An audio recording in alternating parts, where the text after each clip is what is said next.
오늘 작은 자여 안심하라. 의 말씀을 하겠습니다. 우리의 내면을 고요히 깊이 살펴보면 실존적 불안을 느끼고 살아갑니다. 실존적 불안이라는 것은 우리 존재의 취약함으로부터 비롯되는 불안을 말합니다. 이건 마치 이렇게 비유할 수 있습니다. 아주 취약하게 생긴 건축물을 바라보세요. 우리가 저절로 불안을 느낍니다. 자세히 들여다보면 석가래가 약하게 보이고요, 기둥이 흔들거리는 것처럼 보이고요, 기초가 매우 약하게 보입니다. 그러한 것들이 보완되지 않으면 저 건물은 언젠가는 무너질 거라는 그런 불안을 느끼는 것과 동일합니다. 우리의 존재 모습이 그렇습니다. 우리의 존재 자체를 자세히 들여다보면 이것저것이 취약하기 짝이 없습니다. 몸이 연약하여 언젠가는 무너질지도 모르는 불안한 가운데 살아가고 있습니다. 심리적으로 유약하여 적은 충격에도 큰 상처를 받습니다. 우리의 도덕성도 매우 취약합니다. 홀로 있을 때는 그저 제법 잘 살아가는 것처럼 보이지만은 이 사람 저 사람과의 관계를 생각해 볼 때, 가정과 교회와 사회의 관계를 생각해 볼 때도 해야 될 도리를 충분히 잘하고 있다는 생각이 들질 않습니다. 그래서 늘 마음 한구석에 죄책감과 걱정이 도사려 있습니다. 신앙적인 면에서도 그렇습니다. 진리에 온전히 투신하지 못하고 그저 겉만 뱅글뱅글 맴돌다 마는 것처럼 느낍니다. 나이가 들어가면 들어갈수록 이대로 살다가 이렇게 끝나면 어찌할까 하는 염려가 있습니다. 여기에 몸도 마음도 도덕성도 취약하여 두려워하는 한 사람이 등장합니다. 그에게 주님은 말씀하십니다. 작은 자여 안심하라.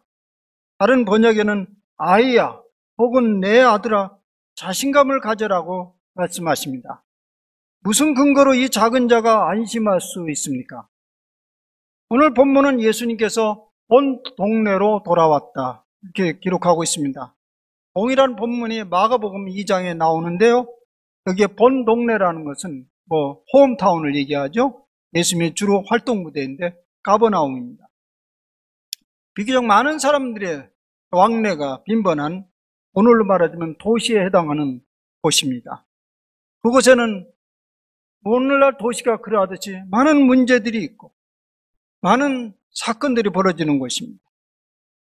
그곳에 예수님이 들어오셨다는 소식을 듣고 어떤 사람이, 모두 다 어떤 사람입니다. 오늘 좀 더 익명으로 되어 있는데 어떤 사람이 어떤 사지가 마비된 중풍병자를 데리고 예수님께 나왔습니다. 예수님은 그에게 안심하라, 내 죄 사함을 받았느니라. 그리고 벌떡 일어났습니다. 마태복음 저자는 이 사건을 목격한 사람입니다. 그래서 이 사건이 벌어진 지 40년이 훌쩍 지난 후에 마태가 돌보고 있는 그 공동체를 향해서 이 메시지를 생생하게 전하고 있습니다. 그러니까 이 메시지, 이 사건은요, 예수님이 엄청난 일을 행하였다, 그것을 전하고자 하는 것이 아니고 무엇인가 이 사건 속에서 전해주고자 하는 여러 메시지가 있었던 것입니다. 오늘 우리는 거기에 귀를 좀 기울여 보려고 합니다. 왜 마태가 여러 사건이 예수님과 관계 속에서 경험했을 것인데 특별히 이 말씀을 자세히 이렇게 보고하고 있는지 그것을 이제 살펴보고자 합니다. 우선 예수님의 관심을 직접적으로 끌었던 중풍병자를 생각해 봅시다. 이 사람이 어찌하여서 이런 병에 걸려들었습니까? 이 사람의 질병은 혹독했습니다. 추측컨대 뇌출혈로 인해서 심각한 마비 상태에 빠진 사람과 같습니다. 아마 말도 제대로 못하는 상태에 있던 것 같습니다. 오늘 동일한 이 중풍병자, 동일한 사람은 아닌데요, 다른 사건도 또 있었습니다. 요한복음에 보면 예수님께서 베데스다 연못에서 오랫동안 마비 상태에 있는 중풍병자를 고쳤습니다. 그때는 예수님께서 그 사람에게 물었습니다. 내가 낫고자 하느냐? 그러나 오늘 본문에서는 전혀 대화가 없습니다. 질문이 없고요. 그저 예수님이 하시고자 하는 일을 일방적으로 행하셨습니다. 그래서 작은 자야 안심하라, 내 죄 사함을 받았느니라고 선포하셨습니다. 사람들은 이 무기력한 중풍병자 환자를 바라보면서 무슨 생각을 했을까요? 어쩌다가 저런 못술병에 걸려서 저렇게 사람 노릇 못하고 그런 고통을 당하면서 사는가? 아마 누구라도 원망하고 싶은 그런 상태였을 것입니다. 아마 누구 죄 때문일지도 몰라요. 그 탓을 누구에게로도 돌리고 싶은 마음이죠. 출애굽기 34장 6절 7절에는 그런 근거를 제시하고 있습니다. 여호와 하나님은 은혜롭고 노하기를 더디하시고 인자와 진실이 많으셔서 악한 죄를 용서하기는 하지만, 여기까지 좋습니다. 여호와 하나님은 노하기를 더디하고 인자와 진실이 많으셔서 악한 죄를 용서하기는 하지만 벌을 면제하지 않고 자손 3, 4대까지 보응하리라 라는 말씀이 있습니다. 유대인들은 이것을 잘 믿고 있었습니다.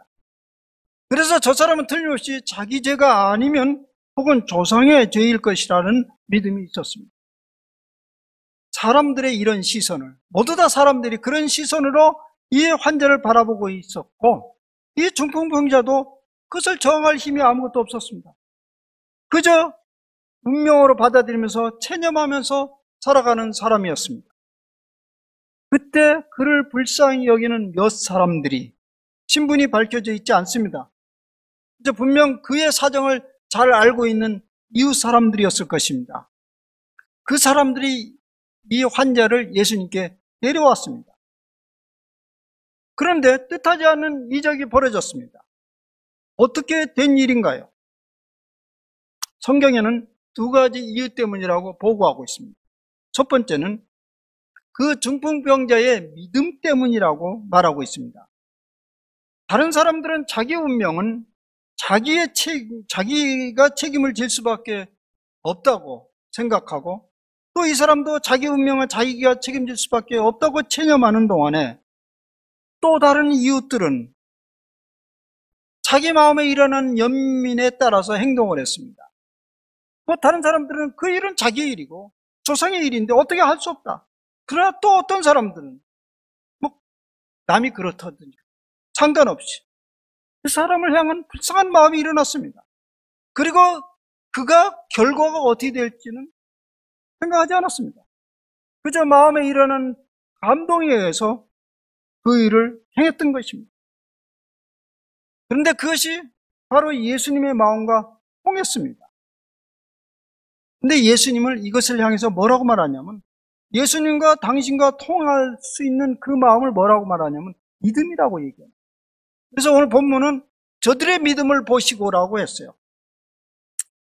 우리는 보통 믿음을 무엇이 될 줄 믿습니다, 이것을 이제 믿음이라고 하는데요. 상당수 우리가 가지고 있는 믿음이라는 용어는 그냥 자기의 신념 내지 개인의 확신을 말합니다. 여기서 믿음은 예수님의 마음과 통할 수 있는 그것을 말합니다. 네. 그것을 믿음이라고 표현하고 있습니다. 오늘 우리는 무한 경쟁 속에서 살아가면서 속 깊이 생각하는 그런 어떤 사상이 있습니다. 그것은 자기 운명은 자기가 책임져야 된다. 누구도 도와줄 수 없다. 우리의 신앙생활조차도 그렇게 생각하고 있습니다. 자기 신앙은 자기가 책임져야 된다. 천국도 그래서 순전히 내 힘으로 따내어야 될 그 무엇으로 생각하고 있습니다. 그래서 보다 효율적이고 그럴듯한 신앙생활을 위해서 사람들은 분주히 이곳저곳으로 옮겨 다니고 있습니다. 그런데 오늘 본문에서는 이 비극적인 환자에게 이웃이 있었습니다. 예수님은 그 이웃의 믿음을 보시고 그에게 손을 펼치셨다고 마태는 증언합니다. 마태는 믿음의 공동체의 모습을 보여주고 싶었던 것이죠. 이 사건을 통해서 믿음의 공동체의 모습을 보여주고 싶었던 겁니다. 적어도 우리의 신앙생활만은 각 개인의 문제가 아니다. 스스로 책임질 문제가 아니다. 그것을 보여주고 싶은 것입니다. 우리가 이 거대한 책임을 혼자 짊어질 만큼 그렇게 책임적인 존재는 되지 못합니다. 함께 거들어줄 공동체가 있어야 한다는 것을 말합니다. 이 땅에서 삶의 모든 여정도 내 책임이요, 심지어는 영원한 운명도 내 책임으로 돌린다면 우리네 인생은 너무나 버겁고 힘든 여정입니다. 우리가 공동체에 속한 이유는, 여기에 우리가 공동체에 속한 이유는 자기 운명을 자기가 책임지려고 여기 온 사람 아무도 없습니다. 서로 서로를 불쌍히 여김을 받고 불쌍히 여겨줄 공동체가 필요해서 이곳에 온 것입니다. 마태는 그것을 지금 보여주고 싶었던 것입니다. 그래서 둘째, 이 위대한 기적이 일어난 또 하나의 이유는 예수님의 불쌍히 여기는 마음 때문이었습니다. 작은 자야 안심하라. 여기 마태가 사용하는 작은 자란 말은 원어로 테크논이란 말인데, 이것을 다른 말로 얘기하면 내 아이, 내 아들로 번역할 수 있습니다. 그래서 이 오늘 새로 번역된 성경에는 기운을 내라 아이야 이렇게 번역하고 있습니다. 이 단순한 호칭은요, 아이야, 내 아이야, 이것은 예수님 인생들을 향한 예수님의 지극한 마음을 그렇게 표현한 거죠. 우리는 다 하나님 앞에서 어린아이와 같은 존재들입니다. 여기 아이란 말은 내 스스로 무거운 짐을 질 수 없어서 힘겨워하는 사람들을 통칭합니다. 모진 병에 걸려 고생을 하는 사람은 그 나이가 얼마가 덜 들지도 어린아이처럼 자기 삶을 무거워하고 버거워합니다. 그래서 그는 나이와 상관없이 어린아이 같은 처지에 놓이게 됩니다. 이러다가 아주 무너지고 주저앉을지도 모르는 위기감 속에 처해 있는 사람들을 아이라고 칭합니다. 솔직히 돌이켜보면 우리가 어린아이부터 늙을 때까지 아이와 같습니다. 지금 얘기하는 것은 제 얘기입니다. 그것을 일반화시킨 얘기입니다. 삶을 돌이켜보면 어린아이 때에는 어린아이이기 때문에 두려워합니다. 청년의 때에는 불투명한 미래 때문에 두려워합니다.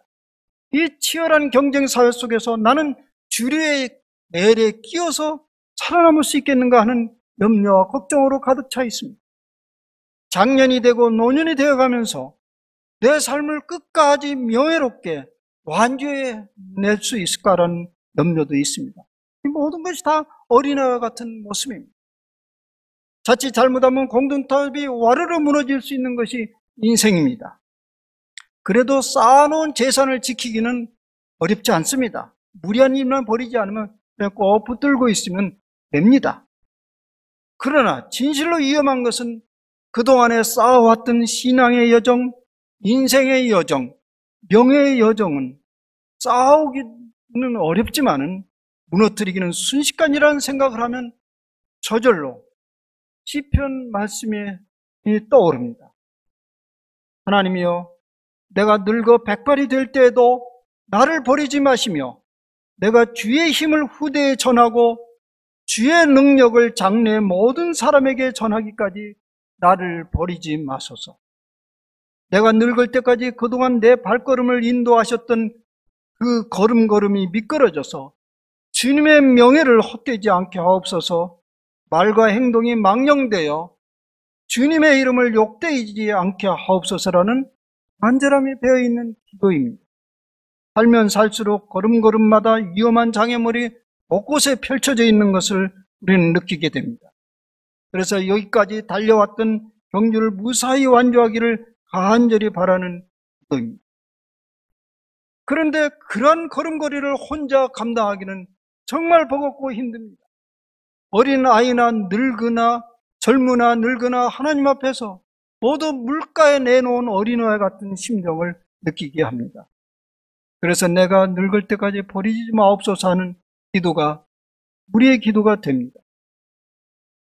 저는 주중에 어떤 분을 교회로 인도하기 위해서 밤늦게까지 토론을 벌였습니다. 그는 교회를 다니던 사람이었습니다. 성경에 대해서 매우 잘 알고 있습니다. 그의 말에 의하면 성경을 수십 번 읽었다고 얘기해요. 신학에 대해서 비교적 식견이 있는 사람이었습니다.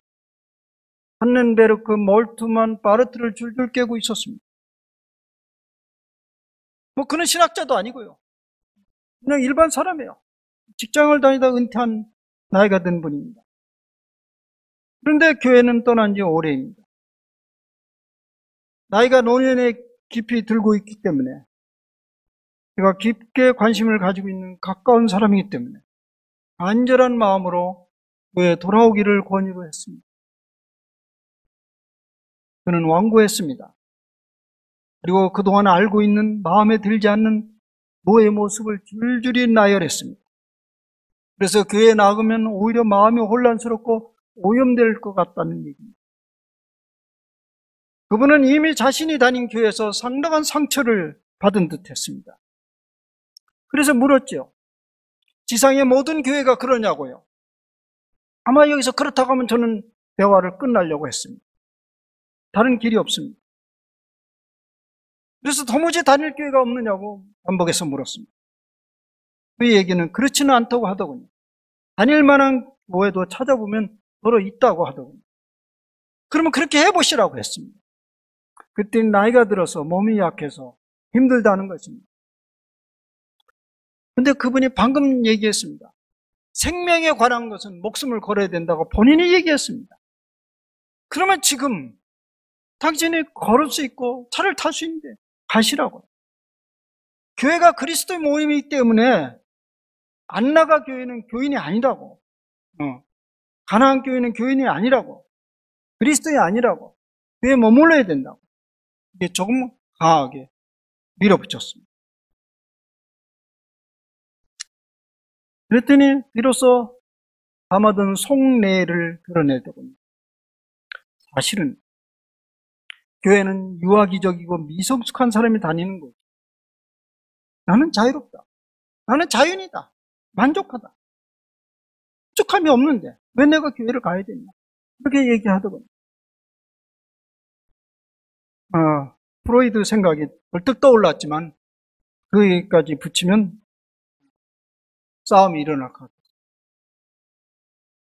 더 이상 이끌어갈 힘을 잃었습니다. 그리고 방향을 바꿨습니다. 그렇습니다. 예, 맞습니다. 저는요, 여전히 미성숙하고 유아적인 사람입니다. 그래서 나는 교회를 떠날 수 없습니다. 그럼 갑자기 당혹스러워서 그런 얘기가 아니다. 아니요.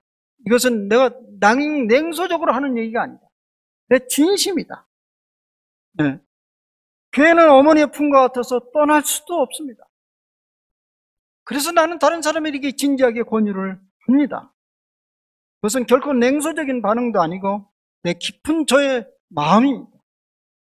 이 교회 공동체가 아니면 나는 어디에서 자라나고 성장할 수 있습니까? 삶의 목표는 어디서 찾아야 하나요? 교회 안에서 태어났고 교회 안에서 자라왔고 또 교회 품 안에서 하나님께로 돌아갈 준비를 하고 있습니다. 그러니 저는 여전히 미성숙하고 유아적인 존재입니다. 그날 그분에게 나를 고백했습니다. 그날 그것을 다시금 확인했습니다. 예, 저는 유아기적인 미성숙한 사람. 주님의 소리가 들립니다. 악은 자야, 안심하라. 너의 운명을 너 자신에게만 맡기지 않는다. 그것은 너무나 가혹하다. 너는 작은 자가 아니냐 하면서 주님이 손을 내미십니다. 오늘도 주님은 우리를 향해서 손을 내미십니다. 그리고 작은 자야 안심하라고 하십니다. 그리고 마태가 들려주고 싶은 이야기가 연속해서 있습니다.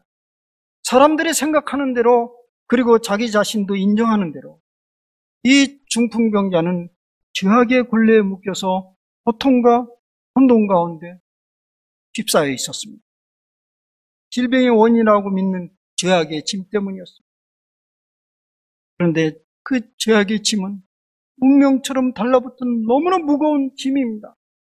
이걸 어떻게 해결할 수 있겠습니까? 그 짐을 홀로 감당할 수는 없습니다. 그런데 예수님이 다가오셨습니다. 작은 자야 안심하라, 내 죄 사함을 받았느니라. 이 광경을 다른 한쪽에서 유심히 바라보고 있는 한 무리들이 있었습니다. 그것은 바로 당대 유대교 지도자들인 서기관들이었습니다. 그들은 마음속으로 여기 오늘 보면 서로 마음속으로 왔다 갔다 합니다. 대화는 없었어요. 서로 꿰뚫어 보고 있었던 거예요. 그들은 마음속으로 예수님을 향해서 이렇게 생각했습니다. 정말 황당한 사람이구만. 도대체 자기가 누구인데 남의 죄를 사해 준다는 말인가? 저는 정말 신성모독을 하는 자로구만. 이 마음을 꿰뚫어 본 예수님도 마음속으로 이렇게 생각했다.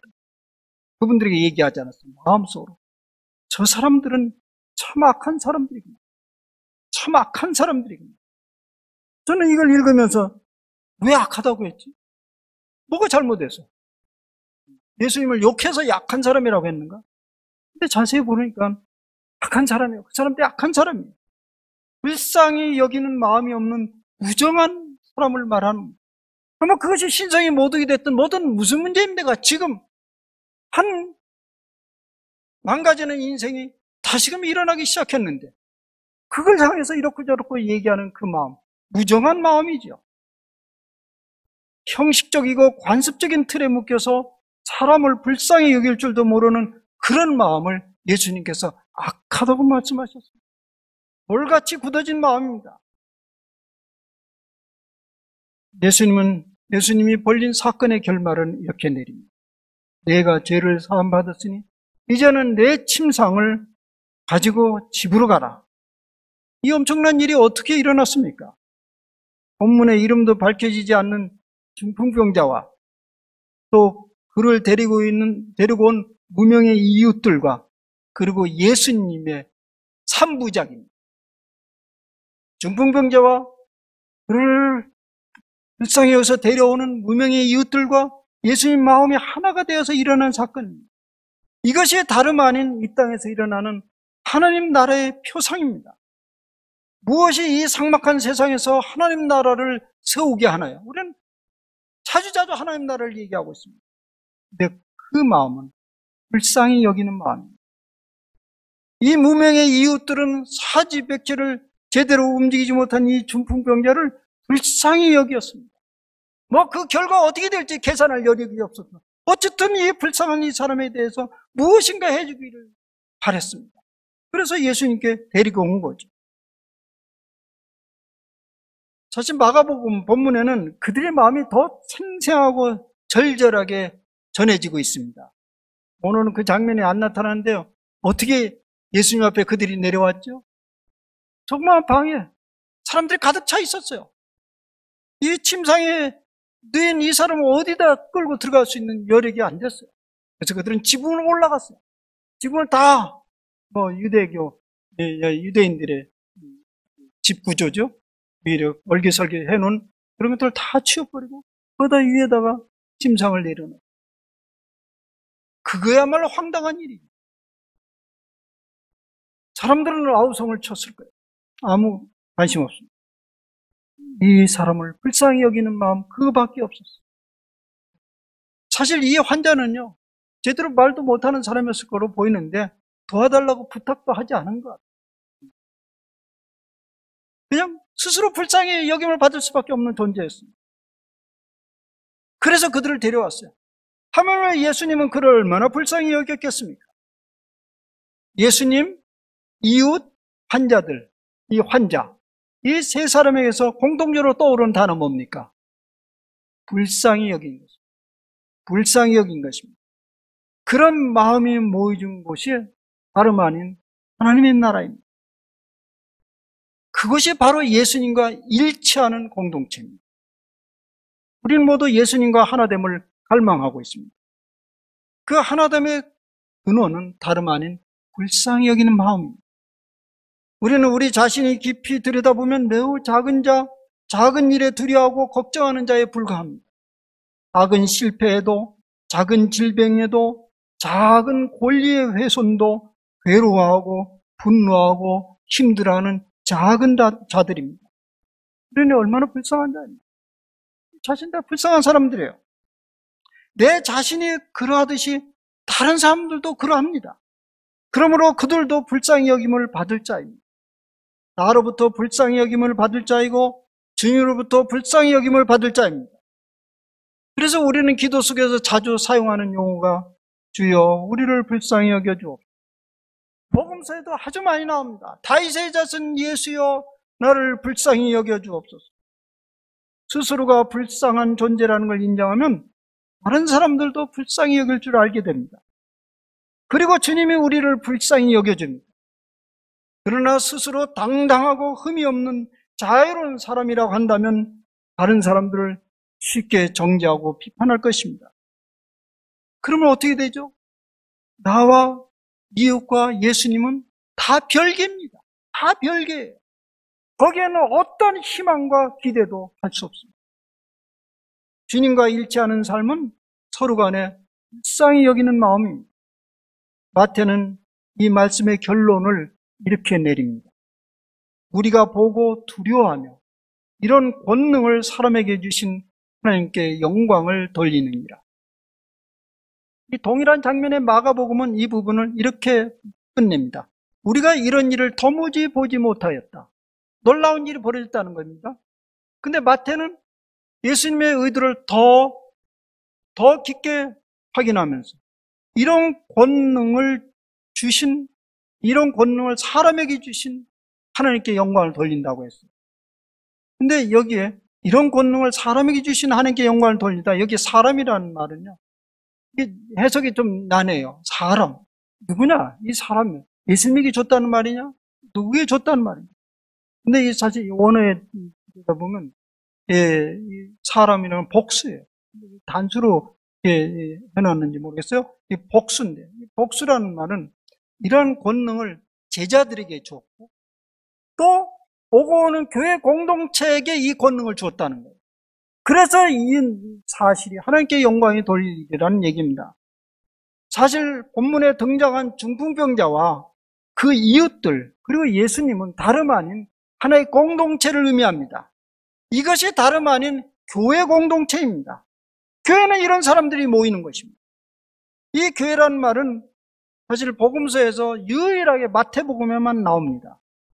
예수님이 지닌 권능을 이 교회에다가 부여했습니다. 전수했습니다.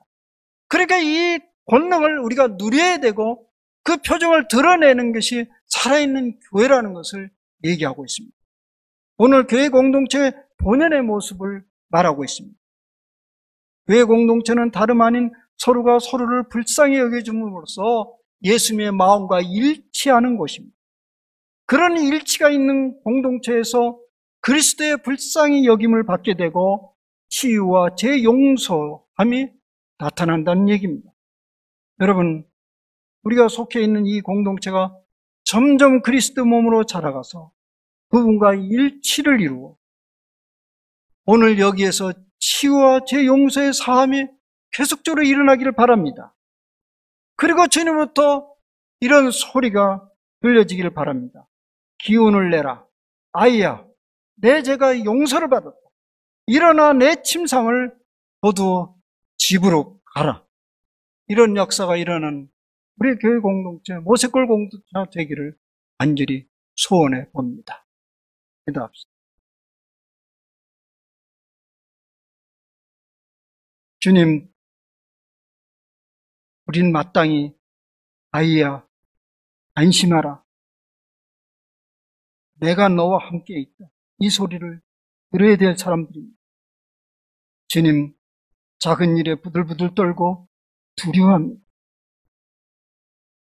그저 힘이 있고 능력이 있는 것처럼 큰 소리 쳐도 조용히 들어가서 눈물을 짓습니다. 가슴을 쥐어뜯습니다.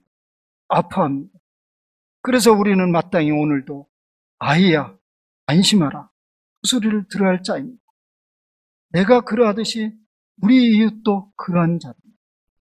주님, 우리 공동체가 서로 불쌍히 여김을 나누면서 우리 예수님과 일치하는 공동체가 되게 하옵소서. 그래서 우리가 이곳에서 아이야 안심하라. 내 죄 사함을 받았느니라. 침상을 들고 집으로 가라. 이런 역사가 이 공동체 안에서 계속적으로 일어나도록 도와주시옵소서. 예수님의 이름으로 기도하옵나이다.